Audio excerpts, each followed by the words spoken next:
Why do we dream? Why does the brain, after millions of years of evolution, decide that every night we should shut down our bodies, paralyze our muscles, and then plunge into bizarre little movies that range from joyful adventures to absolute horrors? If dreams are meaningless brain noise, then why would evolution preserve them across every human being, not just humans, but also animals? Why does a fetus in the womb experience REM sleep before it has any life experiences to dream about? Why would your brain, an organ that already eats up 20% of your body's energy, spend even more resources constructing these surreal realities instead of just resting? And if dreams are meaningless, how do we explain the eerie patterns?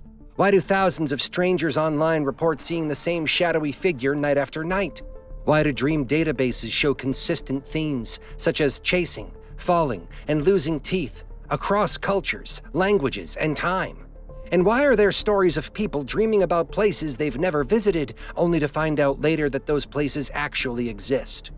Dreams aren't random. They aren't just brain static. They're layered, they're structured, and tonight, we're diving deep into the rabbit hole, the 5 levels of dreams. But first, let's get one thing clear. Every single one of us dreams, even if you don't remember yours. Some dreams fade instantly, vanishing into the fog of sleep. Others brand themselves so deeply into your memory that you wake up sweating, swearing it was real. And then there are those rare dreams, the ones that make you question reality itself.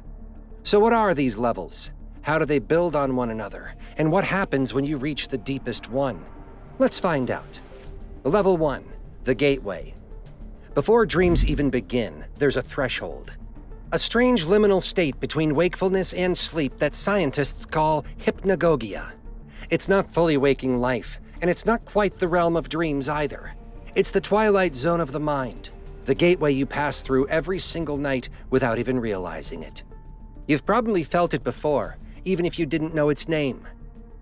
That uncanny moment when you're drifting off and suddenly your body lurches as if you've fallen off a cliff, a jolt that startles you awake.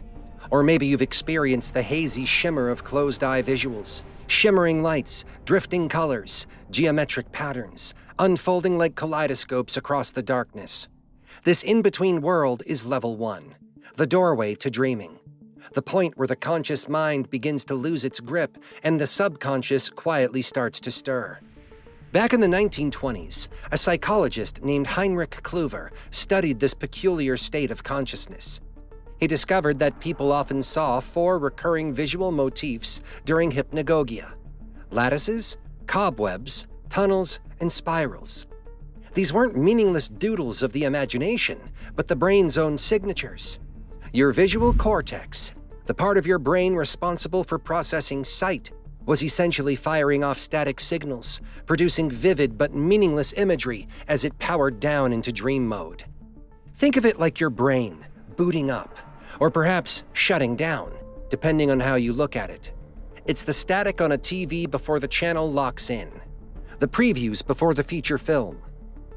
And here's the fascinating twist. Some neuroscientists suggest that dreams themselves might exist partly to keep the visual cortex busy.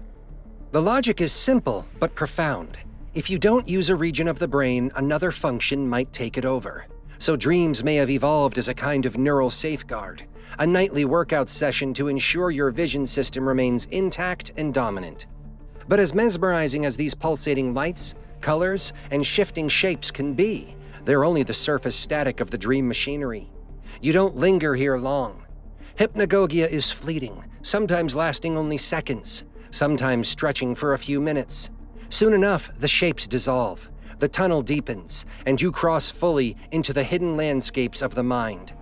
Level 1 is not the dream itself, it's the threshold, the invitation. Once you step through, the real dreaming begins. Level 2, the dreamscape.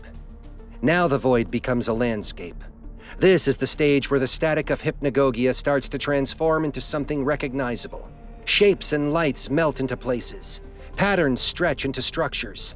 Your mind begins to sketch the outlines of a world, though the sketch is far from finished.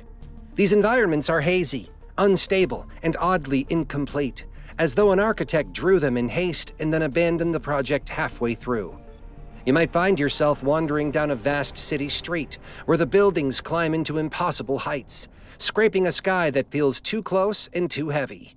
Or you might be transported back into your childhood home, only this version is strange, uncanny.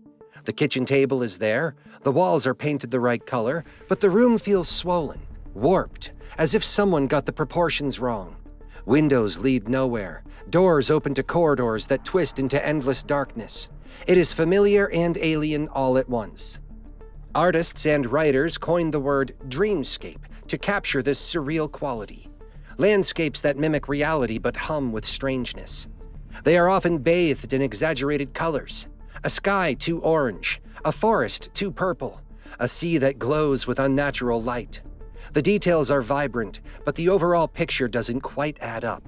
And you know, even as you dream, that something feels off. What's most fascinating here isn't always what you see, but what you don't see. Psychologists call this phenomenon negative space. Just as in visual art, where blankness highlights the subject, dreams at this level deliberately withhold.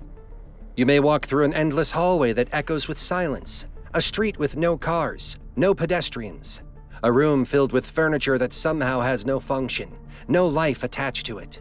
These empty zones aren't errors of imagination. They are spaces left intentionally blank, awaiting canvas. And the brain has a plan for that canvas, because what comes next is construction, the process of layering in story, character, and meaning. To do this, your brain doesn't draw from logical, factual memory, the kind that reminds you what you ate for breakfast. Instead, it pulls from the emotional archive stored in the amygdala. That's why even when a dream is half-built and incomplete, it feels so heavy, so charged, you wake up remembering not the details, but the atmosphere, the mood that lingers like perfume. This is level 2, a world still under construction. A fragile, half-painted stage waiting for your memories and emotions to step in and begin the performance. Level 3, the metaphor. Here's where dreams begin to take on a story. The blurry, unfinished spaces of level 2 start filling with meaning, and your brain, ever the storyteller, begins weaving threads together. But there's a catch. You're asleep. You don't have the tools of logic, grammar, or linear thought to shape those threads. Instead, your mind speaks in the language of symbols, metaphors, and recurring themes. The dream becomes a kind of code, and every symbol you encounter is part of the message. Take the famous airport dream. You're pushing through a terminal, suitcase in hand, desperately trying to reach a gate that keeps changing. The signs make no sense. The layout shifts each time you turn a corner. People ignore your pleas for help. No matter how hard you try, you never make the flight. At first glance, it might seem like a dream about airplanes or travel, but it isn't. It's about anxiety, the fear of failing at tasks, of running out of time, of never quite being enough. Dreams at level 3 often circle 5 central emotional themes: identity, desire, fear, loss, and conflict. Each night, your subconscious picks one and amplifies it. If the theme is fear, you might dream of being chased. If it's identity, you might dream of looking in a mirror and not recognizing your own reflection. If it's a loss, you might walk endlessly through empty houses, searching for someone who never appears. The logic is broken, but the emotions are crystal clear. And this is why nightmares repeat. They're not random torture devices created to ruin your sleep.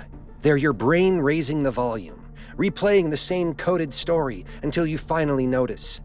That dream of being late again and again, it's your mind telling you about pressure in your waking life. That dream of endless falling, a symbol of instability, of not having control. Nightmares are the brain's equivalent of bold, underlined text saying, "Pay attention." At this level, every dream is an emotional puzzle. The trick is not to look at the surface, flying, falling, being chased, but to decode the metaphor. The dream isn't hiding the message from you, it's delivering it in the only language it has. This is level 3, a symbolic stage where emotions become stories, and the stories become messages. And if you're willing to decode them, they might just tell you the truth you've been avoiding while awake. Level 4, the other. Level 4 is where dreams start to cross the threshold from curious to unsettling. Up until now, the dream has felt like something your mind was generating. your memories, your emotions, your subconscious puzzles. But here it begins to feel like something outside you. The dream stops behaving like a story you're watching and starts behaving like an experience that's happening to you. Characters reappear night after night, often with startling consistency. They don't feel like cardboard cutouts or background extras. They feel alive. Some dreamers describe developing relationships with these figures, friends, rivals, and mentors, who seem to remember past encounters and grow more complex with each visit. For others, the setting itself takes on a strange permanence: vast dream cities, labyrinthine towns, or familiar neighborhoods that they've never set foot in during waking life. The most eerie detail? Occasionally, these places turn out to exist in reality, locations the dreamer had never consciously known about. And then there are the patterns, the ones that seem to belong to all of us. Across continents, cultures, and centuries, people report the same recurring dreams: being chased, being trapped, being tested. In the chase dream, no matter how fast you run or how cleverly you hide, the ending is inevitable. You're caught. It's not just your nightmare, it's humanity's nightmare, echoing through time. Why does this happen? Researchers suggest that level 4 is when the brain attempts to move beyond raw symbolism and into meaning-making. To do this, it draws from two overlapping sources: the personal layer, your specific memories, conflicts, and unresolved emotions; the universal layer, instincts and fears inherited through evolution. The collective blueprint of survival is etched into every human brain. When these two layers overlap, they create what neuroscientists call emergent attractor networks, clusters of memory and emotion that stabilize into recurring dream motifs.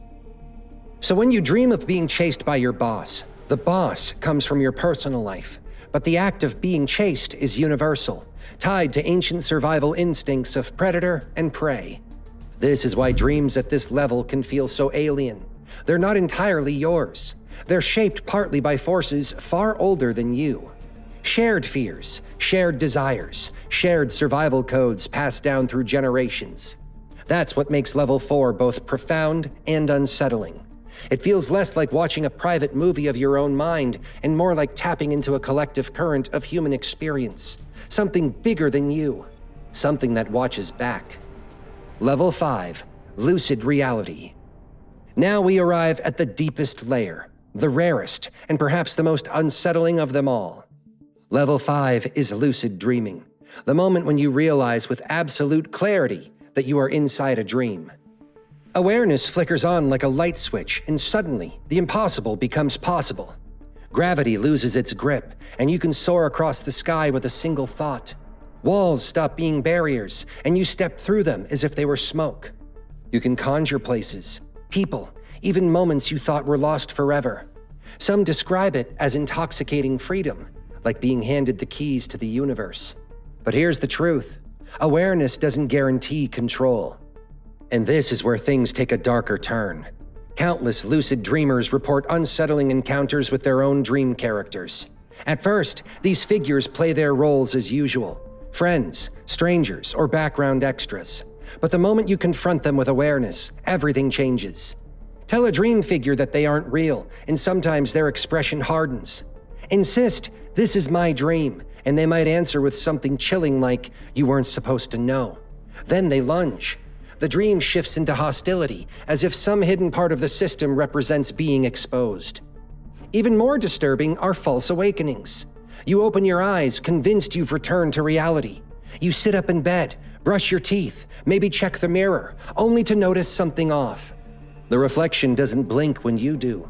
The room is slightly warped, and then it hits you. You never woke up at all. The cycle repeats again and again, each awakening more realistic than the last.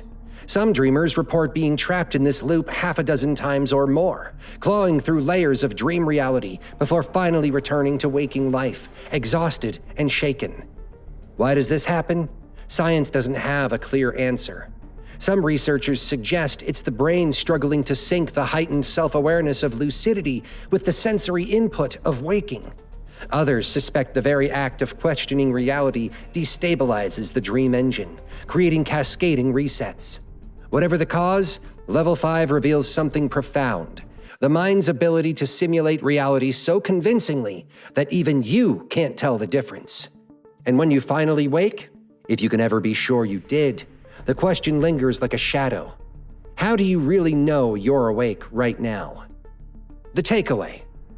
So what do the 5 levels of dreams tell us? They tell us that dreams aren't meaningless static.